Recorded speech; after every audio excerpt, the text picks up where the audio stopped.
Imagine you could step inside the minds of Canada's healthcare leaders, glimpse their greatest fears, strongest drivers, and what makes them tick. Welcome to Healthcare Changemakers, a podcast where we talk to leaders about the joys and challenges of driving change and working with partners to create the safest healthcare system. Hello, listeners. Welcome back to another great episode of HEROC's Healthcare Changemakers podcast. Today, I'm joined by Philip D'Souza. Hey, Mark, how are you? I'm good, Philip. How are you? Good. We got a good episode today. Our CEO, Catherine, myself, and our other colleague, Trevor, we had the pleasure of visiting Francis Garwe at his organization, Durham Community Health Centre. And we learned so much, and we were so impressed with what was happening in his community that we said he has to be on our podcast. And so Mark set everything up, and me and Mark are delighted to bring you this episode with Francis. That's right. And Francis has a ton of great nuggets of knowledge to share. And so without further ado, here's Francis Garwe. Hey listeners, it's Philip and Mark here, and we're so lucky to have our good friend Francis with us. Hi Francis, welcome. Good afternoon. How are you? And thanks for having me. I'm good. How's your day going? So far, so good. Excited about the rain. Hopefully we can get some snow going away, melting, hopefully. Hopefully, exactly. Well, they say spring showers brings May flowers. That's right. I love that. I may use that next time. Well, our listeners would love to know a bit more about you. So why don't you tell them who you are, where you work, and tell us a bit about the community where you work. As listeners will hear, you work at Durham Community Health Centre. So tell us who you serve. So tell us first who you are and where you work. Okay, wonderful. My name is Francis Garwe, and I'm the CEO of Durham Community Health Centres.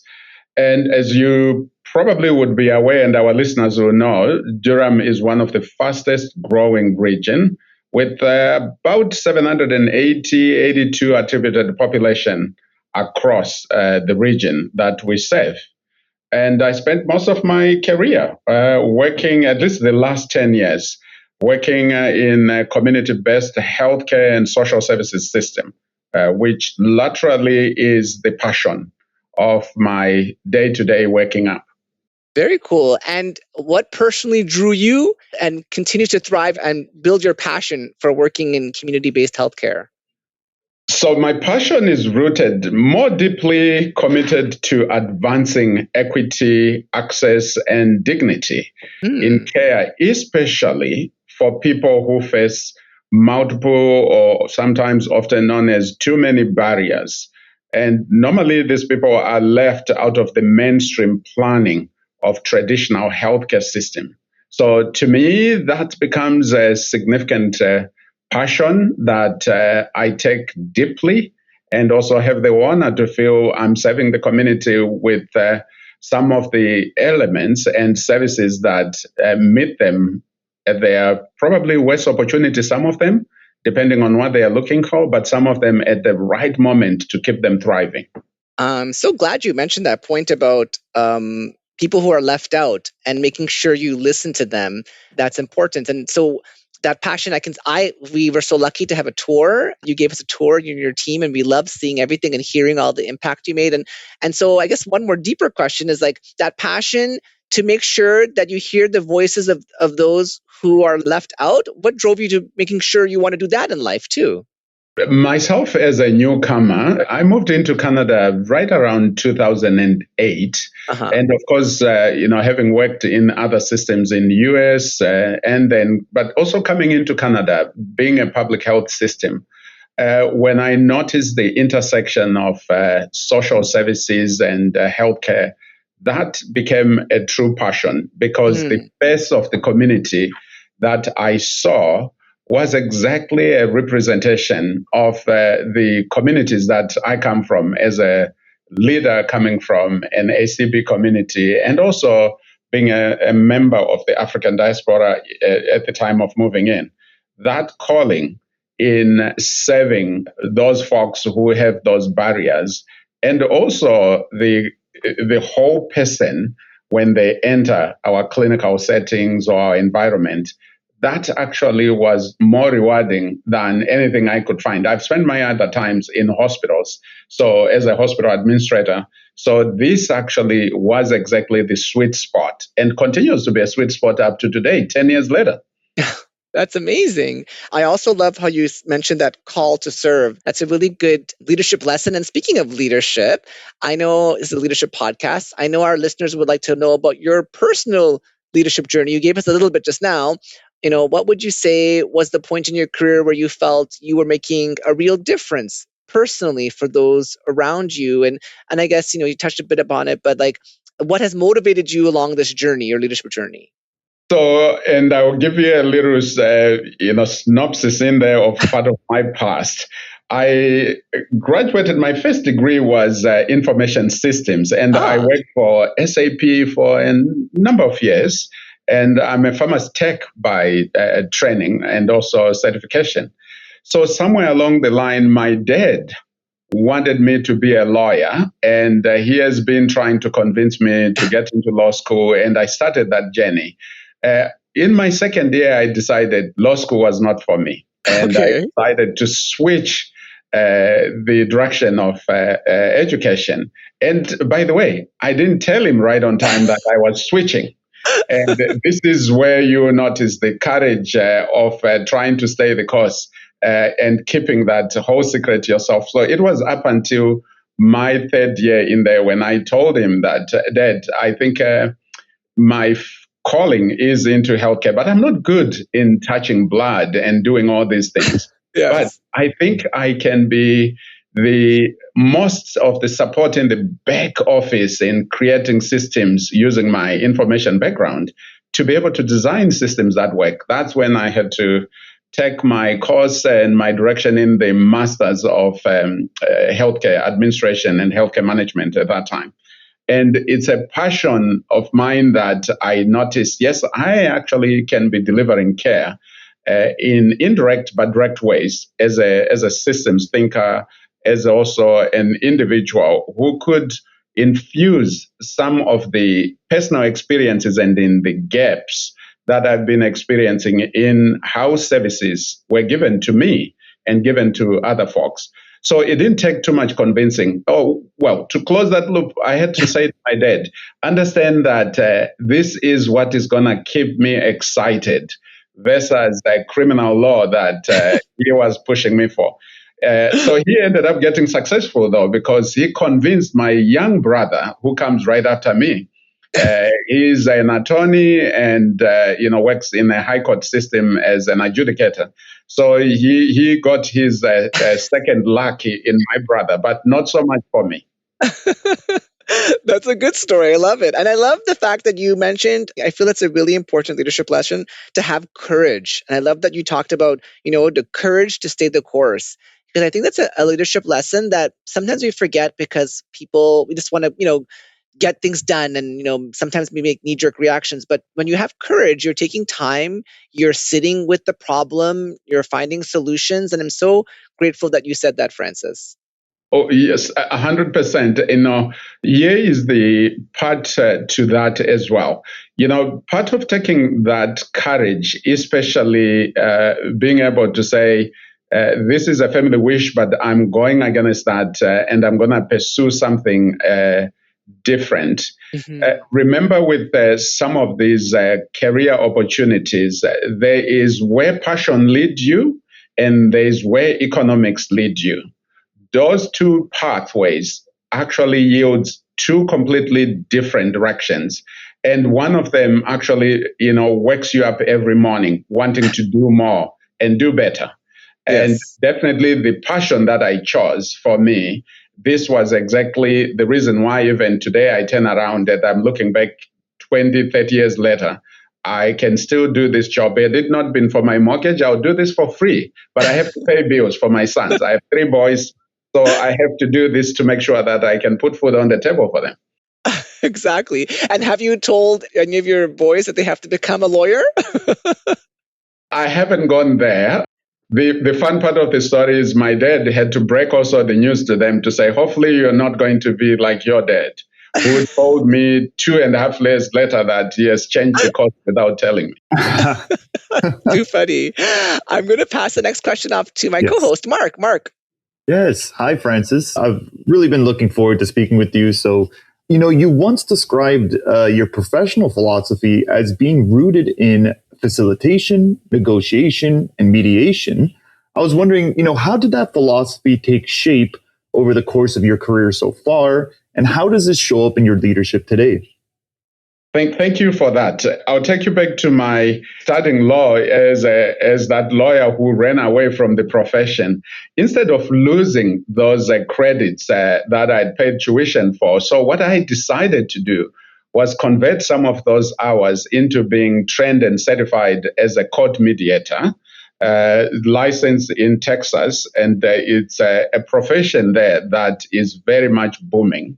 So you deal with all arbitrations that are going between, the judge and yourself, depending on the cases that you are working with.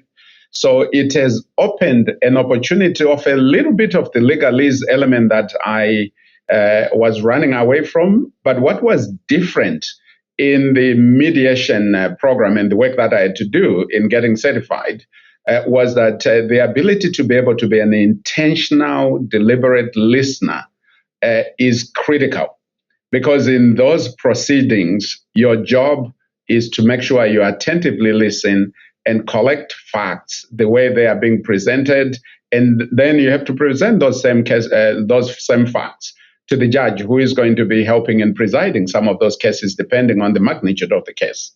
So the ability to even use that skill set today in my day-to-day work, number one job of a leader in any institution is to be able to be an anchor to your most important resources, which is my staff. Being able to be using that mediation skill set in listening to some of the gaps, the challenges, the opportunities, the areas that they want to bridge into is a skill set that helps with that. Part of the mediation, there's a full module on facilitating conversation. And that element is evident in the direction that I do today in my work in terms of how do I guide the vision that my organization is taking, but how do I also pull those around me to see that vision? Remember, part of building a vision is telling a story in ways that people understand how to join you on that journey of building that. So the opportunity to have that opportunity to facilitate using that skill set has been incredibly rewarding. In my previous hospital job before I got to this role, I was in BC, and I happened to have the privilege of leading OD, part of the work in organizational development. And the larger part of my portfolio was mediating physician complaints and physician staff, etc. So the ability to be able to hold the space and create the space for the individuals that are coming into those mediated conversation within an employment relation was crucial based on the skill sets that I had actually amassed during the period of, maybe this is where my dad would say, well, you didn't do very bad anyway. You took those skills that I wanted you to have, right, and you are using them to develop this other side of your other mental capabilities to lead others and lead the visions of your passion. Maybe you say that one day. I'm waiting for it. That's excellent. And I'm so glad that you pointed to listening in particular as a skill. And just to kind of maybe follow up on that, do you feel that, for leaders that are listening, do you feel that listening is, something that you can develop over time as a leader, or is it something that more that, you need to bring to the role, out of the gate? Let me start by saying it is a muscle that you have to exercise like you are using your biceps every day. And one of the elements as a young leader, when I was growing up in this profession, I recall having the temptation to be an expert in the discussions or in the guidance of the conversations there that I would either lead. Quickly did I learn that the power of listening is more effective than the ability to open my mouth and speak. there is something that you will probably relate to, which is the element of competence compulsion, in which one wants to quickly demonstrate their competence in demonstrating a framework, a theory to justify the direction of decision making. That is, I want to call that a trap that as leaders we must stay away from. Remember, in healthcare, we hire already highly competent, skilled, specialized individuals. They already come in to us with expertise that they are here to perform that which they are passionate to do because they trained as physicians, as pharmacists, as OTs. So creating the space for them to do that work does not require me as a leader to be able to speak and guide, but to hold the space and be quiet and listen attentively. It is a learned skill. I'm doing it today as I'm sitting in my meetings to kind of wait and have others express their opinion and just take it out. That's excellent. Thank you, Francis. Back to you, Philip. Yeah, I was just, I love that I like that you mentioned about that flexing, exercising like a muscle and that whole point about listening. And actually, Mark was telling me about something that someone that you had referenced. I'll let Mark ask the question, but I thought it was very important because I'm a huge fan of, culture and keeping your teams connected. And so, Mark, I'll let you actually ask that because you and I were talking about it before, about what you saw on LinkedIn. Yeah, absolutely. And this ties in, Francis. So on LinkedIn, I was taking a look at, what you've been posting. We follow you. And you once, referenced Dr. Peter Drucker's idea that culture eats strategy for breakfast. And I want to ask you, what does that saying, mean to you? And what does investing in people look like for the center, of course? 100%. He's one of my favorite author out there because the elements, especially on culture, its strategy for breakfast, is real in the spaces that we are in. So to give you a quick example, coming out of a hospital system where systems are built, structures exist, and the tools are already prevalent in the system where you can do your work, shifting and coming into community-based care, you are actually now in a different space. I normally call that now you are cooking with a gas stove from electric stove. Very different energy methods. The community is very, I want to say, maybe the term I can use, very sensitive when you are delivering a service into the community that is not informed by those whom you are serving. Hospital departments are created differently depending on the specialization. You go to diagnostic, you go to OB, to ambulatory. All those elements are in play for the diagnosis that needs to be addressed. But when you're in the community building and developing these services, listening and being able to be connected to the culture of a community, and some of the segments of those communities might be same, groupings of population, but by the time you go from person 1 to person 2, their needs are different. So what that means for me when culture eats strategy for breakfast was the ability to be able to say, hold on a second, I might need to unlearn to relearn so that I'm able to appreciate where these services that we are developing are going to land and which voices are missing in that. So that also means engaging our teams. My teams who are working on day-to-day in the front lines, how to make sure that the culture of listening and the culture of design or co-designing with those who receive your service, crucial. So notice that by doing that, we are actually creating a culture that we are perpetuating in a very positive way. That allows the community, not only are they buying in, but they are owning the design and the implementation, including the access to those services. The culture of trust and the ability to be able to give space for those that are accessing those services and how it's designed, very powerful aspect. So when you hear Dr. Drecker talk about culture eats strategy for breakfast, he is actually referring to some of those simple but powerful areas of appreciating that what might have worked for you, Francis, on this other side of the table is not necessarily directly transferable to the current culture of the organization and the systems that I had to work with. So that ability to learn and unlearn and relearn was actually a very crucial piece. Yeah, that's fantastic, and I think that does really well to segue into the second part of this question. We've talked, of course, a lot about listening and the importance of having that open dialogue. Whether it will be with your staff, with the community, or with your partners. I was wondering, maybe you could tell listeners just how those crucial kind of conversations, how they look like in practice at your organization. Indeed.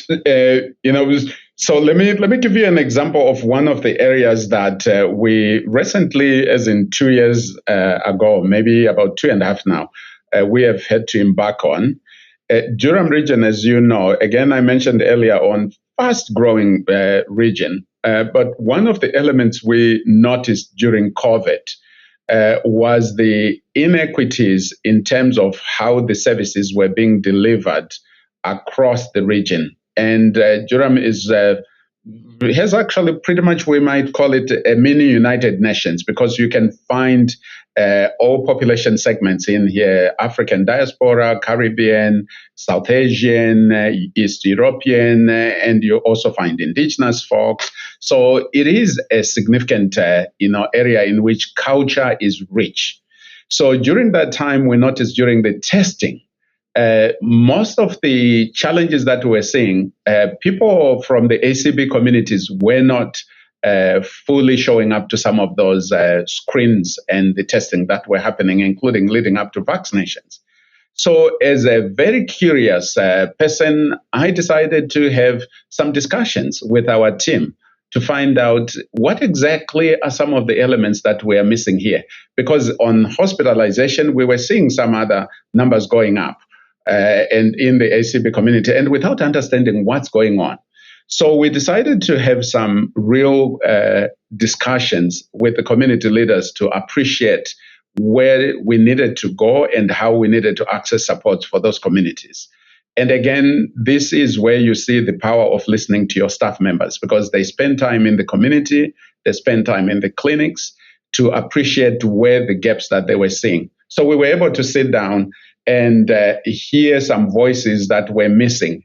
And, the interesting part, even the idea of us, engaging a third-party organization or researcher to come in and spend time on the ground in Durham region, doing assessments from every corner of Durham region, where we ended up appreciating that, and on fact, Durham region ends up being now, up to today, the only region with the largest Black people per capita in Canada, which is information we found out during that time of listening and being able to, engage partners who were serving ACB communities in different ways.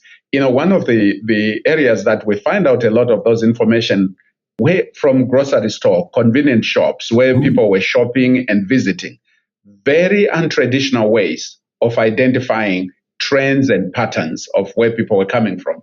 So in that, we ended up actually developing one of the powerful program, which is Black Health and Wellness, which is serving most of those ACB communities in our region. But when you look at what has led to that, the ability to be able to have partnerships that can trust those relationships in leading to the outcome that ended up developing assets, maps, and tools that helps us to be able to say, yes, we got the message. And when we did that, we took that document that came from research and we push it back to the community and say, can you read it back? And let's meet at the EJEC Convention Center to hear whether we captured what you told us. And the community packed the whole space there. And they were telling us exactly some feedback that we incorporated back. And then just about 1.5 years ago, we launched that program. And now we are serving clinically in terms of attaching to primary care, education and health teaching, even addressing things like sickle cell in partnerships with our good partners at the Lake Ridge Hospital, where we actually have those clinical pathways that lead people in and out of the hospital, well-connected services. So it is a moment of pride when you see the power of engaging and the power of partnership, as well as the power of listening. And again, I'll say intentional listening, not listening because we had a solution, but wanting to know that which we didn't know so that we can know what we don't know. Yeah, that's excellent. And, I just, as a follow-up to that, I was, researching and reading. I saw an article by Durham College that had come out talking about, a recent seminar or a recent event called Building Tomorrow, Black Entrepreneurs and Leaders Pushing for Change that you had spoken at actually earlier in February. And I wanted to ask you, what did that mean to you to be able to, speak at an event like this and, have this opportunity to speak more about, the philosophy that you have and, have going on at Durham CHC to this group? Indeed. Building generations for generations to come. Very powerful direction that the center and our partners that came together wanted to make sure that not only are we imparting knowledge to the next generation of young leaders, but also to anyone who aspire in the community to come up with innovative ideas and be able to help and save and support someone. So that part of the conversation, what it means to me, think of this as a relay. When you are in a four-way relay race, you have to think about how do I make sure that as much as I'm running my leg, how do I make my next relay partner be successful in that last leg that they have to run? So you have to have a strategy on how do I hand the baton and which speed do I need to get to them with so that they don't drop the baton. So when you see this building generation, it's part of the idea of thinking if we want to sustain one generation after the other within the community, there's multiple pieces I needed to consider there, not only representing the center, but also as a leader to say, who do we need to make sure we invite? I think you noticed Durham College, when they put it up, we invited young grad students and also community members who were also mentors to be in the space so that when they see leaders in our position, it is not something that happens overnight, but there's also an investment that happens by some who are ahead of us to make sure that the next generation can have a better stepping stool to be able to jump from or to reach from. And this is exactly one of the areas that I take pride in. There's one good author that I like a lot. I read his book. He's an economist. I'm not an economist. His name is John Kay. There's a book there that he wrote. It's called Obliquity. And what he is referring, even in that book, when you have time to read it, is called How We Meet Our Goals or Achieve Our Goals Through an Indirect Way. So part of the indirect way in that strategy that we had in terms of the conversation of building generations to come was to make sure that it's not about where we are today, but it's where we were coming from that lead us to where we are now and where we should be tomorrow. So imparting that knowledge was crucial. Very cool. Yeah, thank you. Yeah, and we'll make sure to also make a note of that, John Kay's book for our listeners. And to switch gears a bit, Francis, that you've mentioned how Durham CHC takes a whole person approach to care. I wanted to ask, what does, the whole person approach to care, what does that mean beyond clinical services? And how do your programs bring your community together? Indeed. One of the framework that we created here over a couple of years, maybe 3 years ago now, in trying to make sure that we are person-centered in the care that we give, was to look at the whole person from not the disease aspect, but the lifestyle and the engagement of people within communities. If I can reflect you back even during COVID, when everything got shut down on that March day in 2020, one of the unpopular decisions that I made at that time and went to convince my board, and even at that time, it was very challenging for the board to really stand with me at that time, which they later on did, which I appreciated. We made a very intentional decision of not shutting our doors, not even for a day. We kept our doors open throughout COVID when everybody else was gone. There was nothing downtown, from Tim Hortons, including the hospitals, had closed their doors. You only had to go there for an appointment, or if you were being brought there with an ambulance for emergency, procedure or something, that would have happened. But our doors were open. The reason for thinking about the whole person, we looked at this and said there is a number of community members who depended on us on any given day that it was non-COVID. So with COVID, that would have meant not only the desert areas that did not have services, but it would have meant the basic social supports of those community members were actually going to disappear. We run food security here. We also sometimes run groups that are specifically, say, women's group, men's group, indigenous tea evenings, and or groups that are for counseling services. So we knew by removing these services, it would have meant this community was actually going to be in a much, much more far disastrous situation. Including things that we took over there was, all the breakfast programs that schools used to run on a normal time. Those were gone. So we decided to open that and bring the communities here to access those services through us agreeing to partner with the school board to make sure that they will transfer those budgets from Durham District School Board to give us those resources so we could continue to serve. And we had lines that were stretching almost for, I want to say, 1.5 kilometers from the front door, people coming in to access those services. So now when you think about the whole service, most of the people who would actually just look at us from an HSP, which is the health service provider, they would think, this is where we get our primary care to go see a doctor.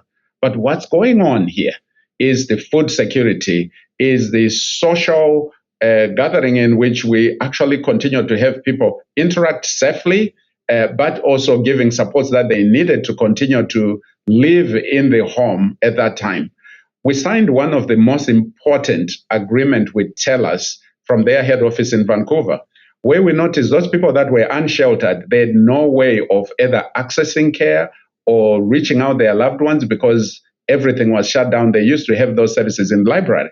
So TELUS agreed to sign an agreement with us to give us almost 45 smartphones that were all, with data as well as voice and text, which we ended up actually identifying members of the community with chronic diseases who were living on the street, issuing those phones for the duration of the first year of COVID so that they can get some support. So for us, when we looked at that, it was not the disease. It was what does the real person want on a day-to-day to be able to sustain themselves? And how do we make sure that those needs are not one size fits all? Somebody wants a phone, but somebody wants food. Somebody also wants their medication support. Somebody wants mental health stabilization. And we that's when we developed even the virtual care that we run today. So that element, Mark, of understanding that the community comes in different shapes, but when we look at the person, we need to look from top to bottom, total appreciation of them as a human being with different needs is crucial to this part. Yeah, that's superb. Being that, recognizing that, and then being that pillar of the community so that the community understands that your organization is, if they need help in whatever way, that it's more than just, a clinical program. It's a pillar of the community where they could receive that support. And I know that, you mentioned a bit before in our conversation that, that partnerships, they're central to your model of care. You even talked about, a partnership that you had with the community, especially during COVID, to get people the support that they needed. I was hoping maybe you can elaborate more a bit on that. How did collaborations with organizations, you had mentioned Lake Ridge Health, and of course, you also partner with Queen's University. How do these collaborations really, strengthen your approach. And in your opinion, what makes a partnership truly effective? What's that special sauce that keeps things moving forward? Thank you for that. The area where I start in any partnership and relationship we build, it needs to start with areas of common interest. Fortunate enough, every partnership we have, it's starting from the person-centered people that are coming to us, or people that otherwise should be coming to us that don't know how to come to us. And then from there, we almost start to build from inside coming out. If you think about the onion and the onion rings, that's exactly how we come to say, what is at the core today of these people that are coming to us and the service that we want to give. So in our partnership, we intentionally identify those partnerships based on the opportunity, or it could be a potential challenge that would want to address. You mentioned Lakeridge, Queen's University. The partnership that's there is mutual partnership that is also geared to a systems thinking approach. Because as you know, Lakeridge and Queen's, they established one-of-a-kind medical program in the country in which those cohorts of students, that medical learners, they are on cohort 3 now, that come to start medicine. They are focusing precisely on primary care. But however, in that model of primary care is looking at how do we, as a community health center, being able to enhance the learner's experience from a profile of the community that they are going to be serving. Most of these medical learners, knock on the hood as they graduate. The hope is they will stay in the region in which they can be part and parcel of the provider network that will understand how the system works. What does a framework in a CHC look like, in a family health team, in a family health group, nurse practitioner-led clinics, acute center? How do they move and navigate their patients in there? So in our partnership, we thought, here's an opportunity in partnering with these new learners that we can actually begin to synthesize their learning and understanding the community assets that will actually make their careers enjoyable, knowing that they are not actually going to be going at this alone.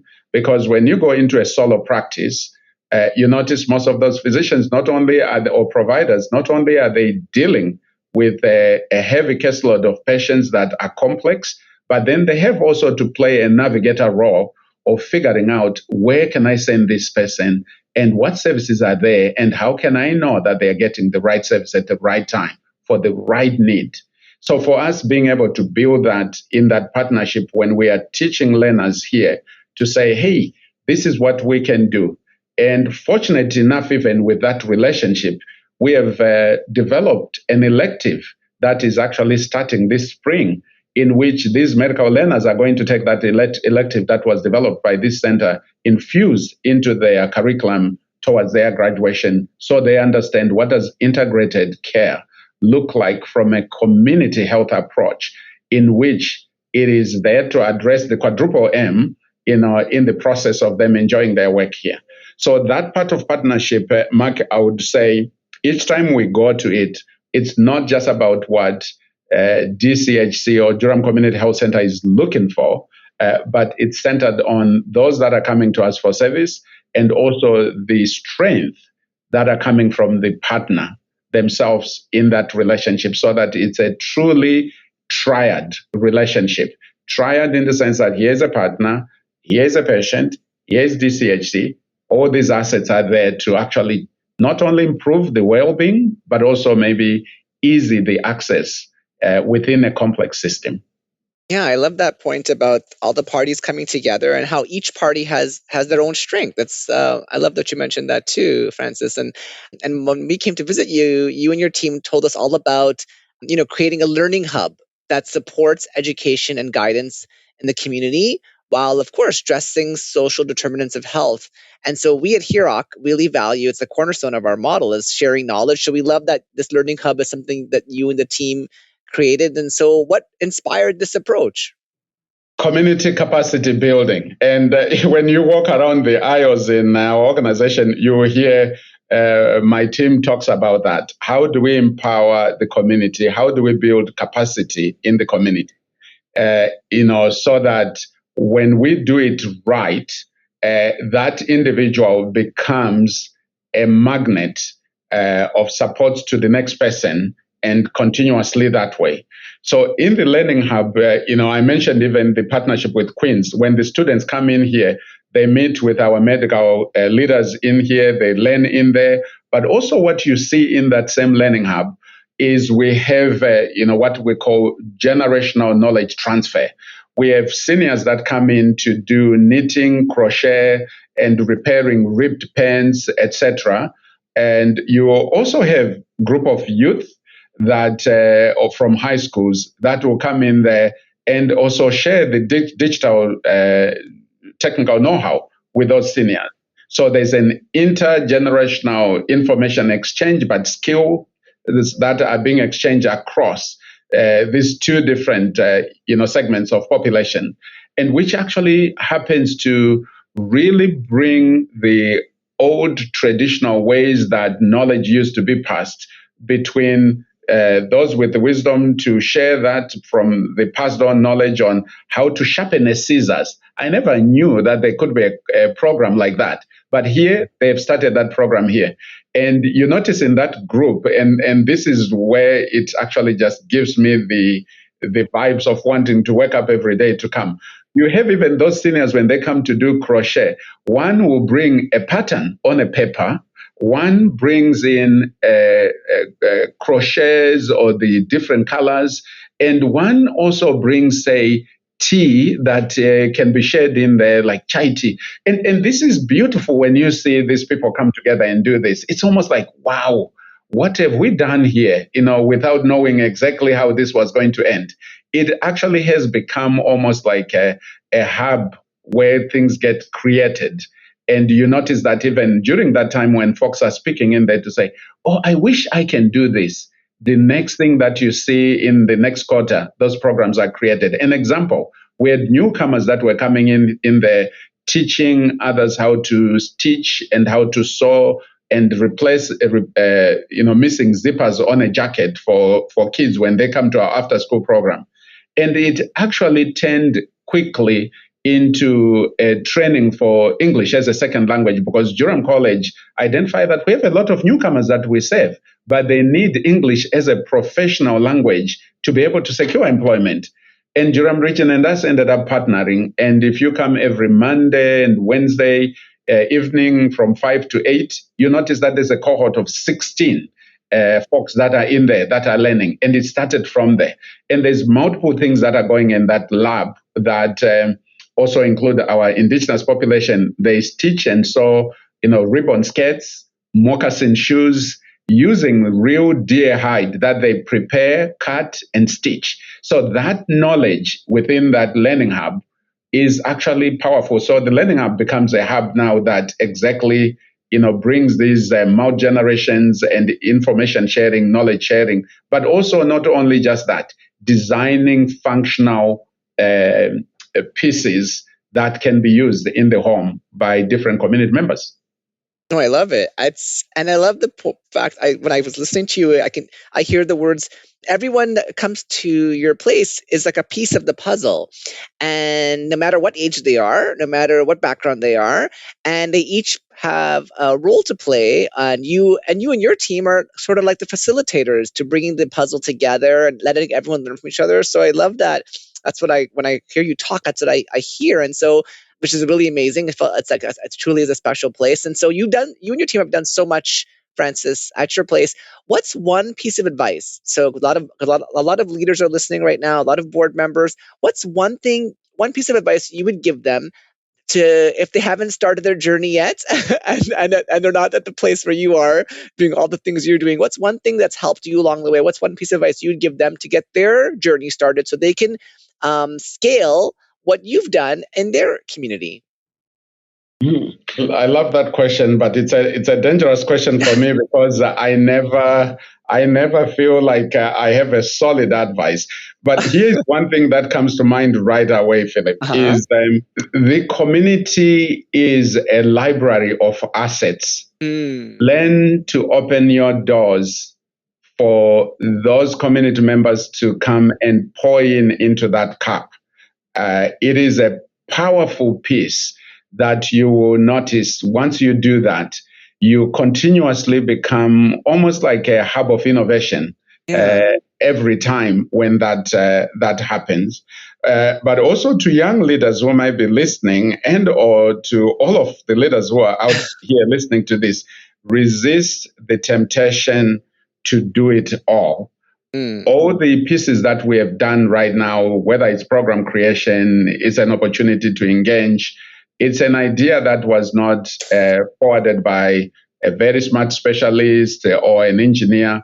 It's actually the community that says, only if you can have this. An example, Philip, when you were here, you saw our outdoor wellness center, which was covered with snow. Yes. One of a kind in Canada.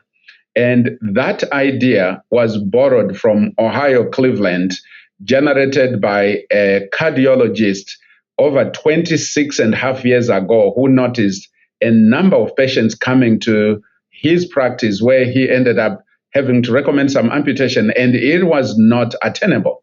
Then he decided to have one small intervention based on community feedback to take those patients who were on that borderline of losing their extremities to go walk with them within a park close to the clinic. And it actually turned the results of those patients, most of them reversing some of the risks that they were facing to lose their extremities. So Durham Community Health Centre, when we saw this, and we know we are also serving people with multi or comorbidities, we decided, what can we do by actually asking folks if there was something that would make you want to be here from anytime you want so that you don't stay in the house. It's actually some of the seniors that said, if I can have an opportunity to come walk, have tea and walk with somebody, but also understanding that what I'm doing is going to contribute to my well-being. And then put a place there where my grandkids and we can do things together. That's why you see that outdoor facility. Yeah. You can walk, you can play ping pong, you can also play soccer, you can do volleyball, you can do basketball. All those things are done in one small area. By the way, even our Minister of Health, Sylvia Jones, when we opened it, and also Minister Passa from MCCSS, they both actually were very supportive in having something like that in Ontario as the first, but an opportunity to intervene in medicine in a different way. Remember, 70% of things that impact us health-wise is not so much that clinical diagnosis, it's these other social determinants that we fail to address at the point where we have the opportunity to. No, I love that you mentioned that and the social determinants of health is so key, because I remember, and I was at an event and they were talking about how one hospital, this wasn't here, I think it was an event I went to where there was like a group from the US, and this hospital was trialing something where they left bikes around their catchment area so that people can come to appointments at the hospital, because they realized that some people don't have transportation to get to the hospital or to get to their community center. And so this was a mechanism for those who were able to do so to get to their appointments. And the community was really grateful that the organization invested money in these kinds of modes of transportation so that people can get the care they need. And it became a true hub. And I feel that that's what you've created at your place, a true hub for the community to come and to get care, but to also get care in a variety of ways. And that may be through the learning hub, that might be through all the things you mentioned outside with the garden. And so I think, and of course you have other things too, that we because there's so many things. You have virtual care, and you have the partnerships and the places that people can come to do many things at your hub that they may not have to go to different places for different appointments. And so when I came, I was very impressed, and I was blown away, actually, Francis, what you're doing. Oh, thank you. Thank you. Yeah, it is our hope that each time when we are listening, the opportunity to be able to bring some of those ideas to life becomes actually a passion of ours, and our teams are well invest in that. And Mark earlier on asked the question in terms of what is it that makes this work important. Actually, for me, what I enjoy a lot is when I find myself creating spaces for our most important assets, which is our human resource, because we are a human capital industry end to end. The person giving care and the person receiving care. Yes. In between are the processes and assets we use, but making sure that I equip our teams and being able to create a space where they feel that the spaces in between is all about creativity to make sure that the other person walks away with an experience and an outcome best possible for them is actually a motivation for me. No, absolutely. And I have one last question before I pass it back to Mark for the lightning round. But I'm only going to ask you this because you talked about your family, your immediate family, and and growing up and all the stuff your dad told you. I can hear in your voice that you have a deep sense of rooting of values in family values, and how much I can tell how much family means to you.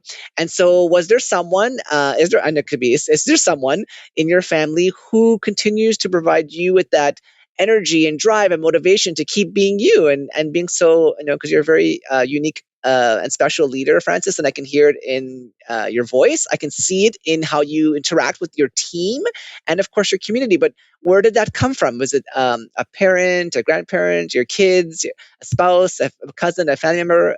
Where did you get that from, that drive? My late grandfather, who was a source of wisdom. Funny enough, he used to, throw these jokes at me because even though I'm 5'11", almost, short 6 foot, I always say that. I'm still the shortest among the boys in my family because everybody is at least 6 foot and change. And so he used to say, the reason you are shorter than me, it's so that I can pour the energy down. Aww. So continue to make sure that you listen up. So, even though it was much more in a joke and sarcastic way, I truly believe, I think that as a pillar for him, being able to inspire me in many different ways, has actually continued to ground me in some of the important values that I carry today. Oh, that's a lovely story. Thank you for sharing that. And I'm going to pass it over to Mark for your lightning round questions. These are just, your answers are just, they could be one word or a few sentences, but I'll let Mark take it over. Calling all art lovers and appreciators, we can all agree that art is central to understanding human experience and can provide valuable insights into innovation, leadership, and strategy. HEROC's new strategic plan, The Art of Safety, pulls from both the art and healthcare worlds. It leans into the idea that each person in the Canadian healthcare system has unique skills and talents that are valued. Most importantly, each is a gifted professional, or better yet, a unique artist who is there for their community. Learn more about The Art of Safety by heading over to HEROC.com or by clicking the link under mentioned in this episode. Enjoy the episode.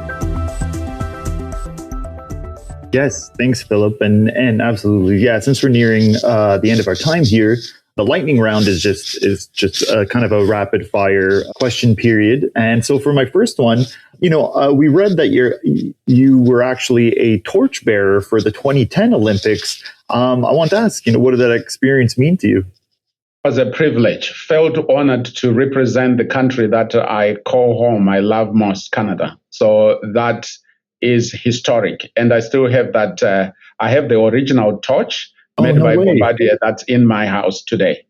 Oh, that's awesome. Very cool. You have to send us a picture, Francis, so we can include it. So our listeners can see the picture too, if you can. Oh, 100%. Yeah. I will. And including the engineer who created it. They have their name there. Yeah. Oh, that's awesome. That's so cool. And my second question is, if you weren't in healthcare, I know we talked about a bit of that at the start, but what job would you be doing if you weren't in healthcare?